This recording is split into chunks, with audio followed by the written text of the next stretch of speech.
শুক্রবারে নফল রোজা রাখা যাবে কিনা? শুক্রবারে নফল রোজা যদি শুধু শুক্রবার হওয়ার কারণে কেউ রাখে, জুমার দিন হিসাবে রাখে, তাহলে সেটা নিষিদ্ধ এবং মাকরুহ, অপছন্দনীয়। কারণ জুমার দিনটা ইমানদারদের জন্য সাপ্তাহিক উৎসবের দিন, ঈদের দিন। বাৎসরিক ঈদ যেরকম ঈদ উল ফিতর, ঈদ উল আজহা, সাপ্তাহিক একটা আনন্দের দিন হলো কিসের দিন?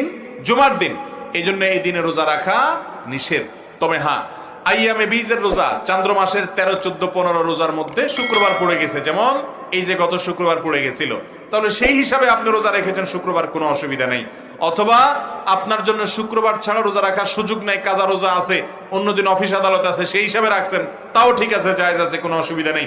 কিন্তু জুমার দিনকে আলাদা ফজিলতপূর্ণ দিন, ঠিক আছে, কিন্তু তাই বলে রোজা রাখালেন ওই দিনের কারণে, সেটা উচিত না এবং নিষিদ্ধ, মাকরুহ। যদি কেউ রাখেন হারাম হবে না, কিন্তু এটা অনুচিত কাজ, অনুত্তম কাজ। এবং সাপ্তাহিক ঈদে